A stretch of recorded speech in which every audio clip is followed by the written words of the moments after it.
शांति देवी के बेटे बहू गांव आए हुए थे। सभी काम वालों को साफ आदेश था कि एक भी दिन की छुट्टी नहीं करनी है। 3-4 दिन तो सब सही रहा, पर 2 दिन से गीता काम पर नहीं आ रही थी।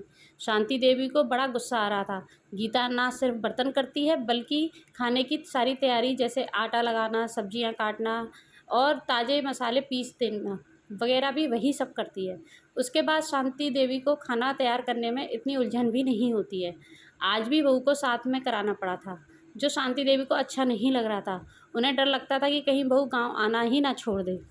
तब में और अब में कितना अंतर आ गया है। पहले बहुएं ससुराल में डर कर रहती थीं, अब सास डर कर रहती हैं कि जितने दिन को बहू आई है सब सुख शांति से निबट जाए। गीता हड़बड़ाती हुई घुसी और राम राम अम्मा जी कहते हुए चौके में घुस गई। मन ही मन राहत की सांस लेकर शांति देवी दिखावटी गुस्सा जताने लगी। क्यों रही गीता, तुझे पता था ना कि बहू आई हुई है, फिर भी बिना बताए 2 दिन को घर पर बैठ गई। बच्चों के साथ उसे कितनी परेशानी होती है।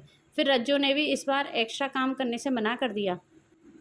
गीता जल्दी जल्दी हाथ चलाती हुई, अरे अम्मा जी, पहले तो खुशखबरी सुनो। मैं दादी बन गई हूँ। मनोज की बहू के लड़का हुआ है। परसों सुबह से उसे अचानक ही दर्द उठने लगा, तो मैं आपको खबर भी नहीं कर सकी। इसी भाग दौड़ में और फिर बच्चे की देख रेख में इतना उलझ गई कि क्या बताऊँ। कल राधा आ गई है ससुराल से मेरी मदद को, तब आज काम पर आ सकी हूँ।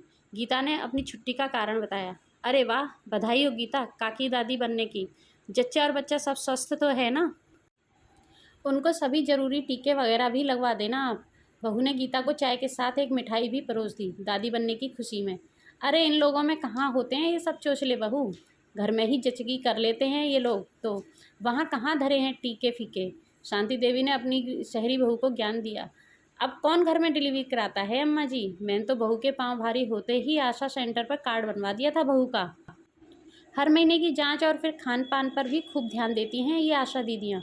इतना ही नहीं, हर महीने जच्चा और बच्चा के खाने का पौष्टिक आहार भी मिलता है अम्मा जी, गीता नाश्ता करते हुए बता रही थी। शांति देवी को सुनकर बहुत अच्छा लगा कि अब गीता जैसे लोग भी जागरूक हो रहे हैं और सभी सुविधाओं का लाभ उठाने लगे हैं।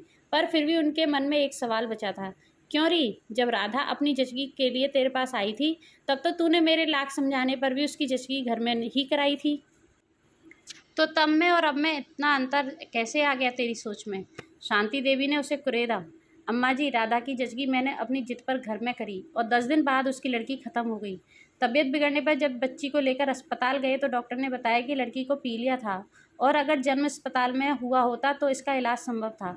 तब मुझे अपनी गलती का एहसास हुआ और अब मैंने शुरू से ही सावधानी बरती। गीता की आंखें गीली हो गई राधा के दुख से। शांति देवी ने थोड़े से बादाम थैली में डाले और गीता की बहू के लिए पकड़ा दिए।